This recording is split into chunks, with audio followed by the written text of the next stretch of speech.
Batman Beyond number 23, written by Dan Jurgens with artist Will Conrad. First off, I'm so glad they brought back Batman Beyond because the whole rebirth of Batman Beyond has been awesome. I like the fact that Terry McGinnis is back. I'm glad it's not Tim Drake like it was in the New 52, which I thought was terrible.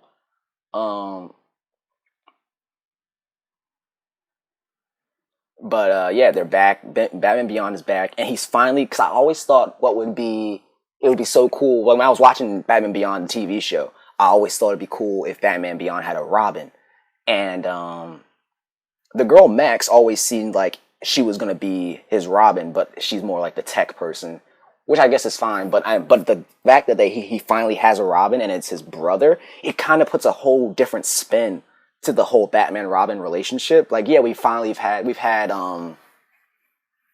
Batman picking up orphans or whatever, and then we had Damian Wayne, which is his actual son. But now we have like a brother relationship with Batman and Robin, which I think is really cool.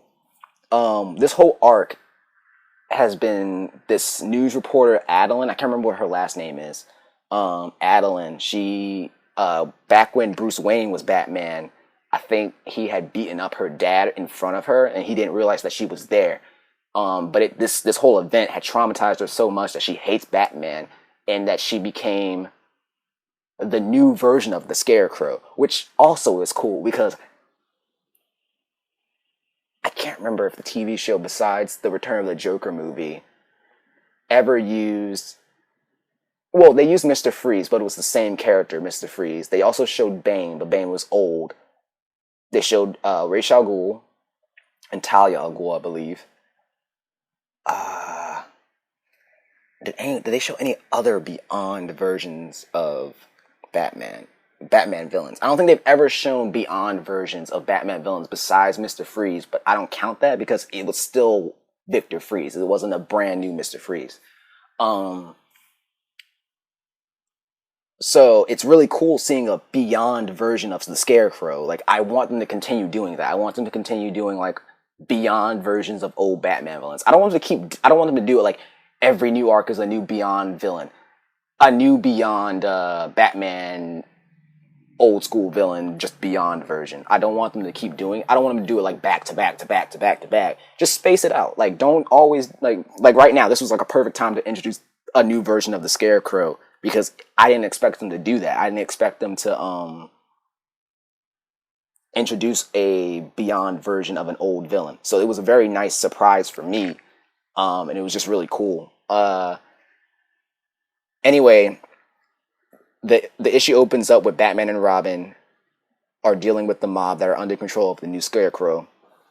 And Batman and Robin are able to deal with the mob by making them fall asleep using these gas pellets that Robin brought Batman. Meanwhile, in the Batcave, Old Man Wayne is having like a heated discussion with one of his old allies or friends, Jack Ryder, who is otherwise known as the Creeper. Jack blames Bruce for not being more aware of his, like, how scary Batman can be to certain people. Even though he's protecting them, he can be scary to certain people, like children, very young children. And that's what happened with Adeline. So he blames Bruce Wayne for the fact that Adeline has become so messed up. And Bruce kind of thinks he's right. Like, he can't really argue with him. Like, he feels like he is to blame for the fact that somebody is messed up due to the fact of his actions as Batman.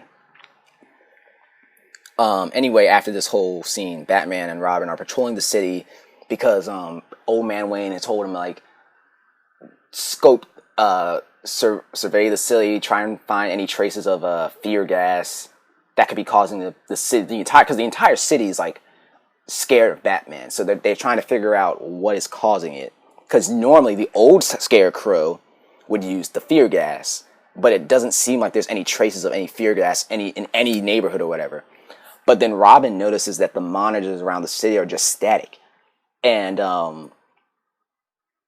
before they can even... Because obviously that's how the new Scarecrow is controlling these people. She's using the monitors, the static monitors, to take control of her victims or whatever. And before I continue on with that, in I think it was the previous issue, Terry and Dana had broken up because Dana saw I can't remember if she saw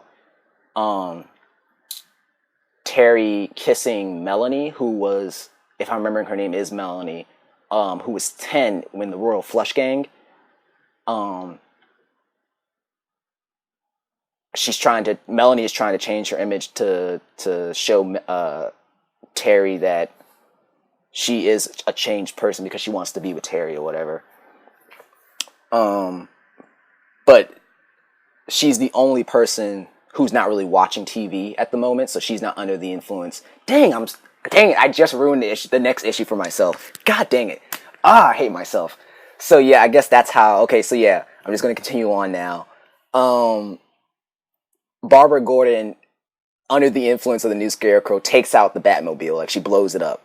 And so Robin and Batman are flying in the sky, but Robin is under control of Scarecrow now, and he takes out Batman's flight capabilities, leaving him to plummet to his death.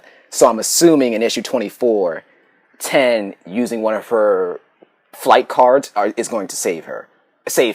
That's what I'm assuming is going to happen. I hope I'm wrong. I hope I didn't spoil it for myself or anyone else listening. So I hope I'm wrong, even though I honestly do see that happening. But I also really like Dan Jurgens' whole love triangle between Terry, Dana, and Melanie, because Dana knows that Terry's Batman, but she hates the fact that she's Batman. Melanie doesn't know, at least I don't think she knows that he's Batman. She could have known, she could have found out in the last arc. I have to reread that to make sure I'm talking facts. But I don't think she knows that he's Batman. So that's a fun little dynamic to see. It reminds me, it's not similar. It is similar in a way, but it's not exactly like how Spider-Man with the Gwen Stacy, Mary Jane whole thing was. It's different. It's very different. But I really am enjoying that whole side of it. And, but yeah, Dan Jurgens has been really solid with this whole run of Batman Beyond. It's really cool to see it, because I can literally watch the TV show and then just pick up from the TV show into the comic books, and it's like it's an almost seamless transition if you know where to go when it comes to reading Batman Beyond, and just skip the entire Tim Drake saga, just skip that part because that's just trash. But it's really fun. Batman Beyond I have the entire series on DVD. I love watching it, so it's fun to actually be able to read it and see the story continue with all the old cast and stuff like that. So it's really fun.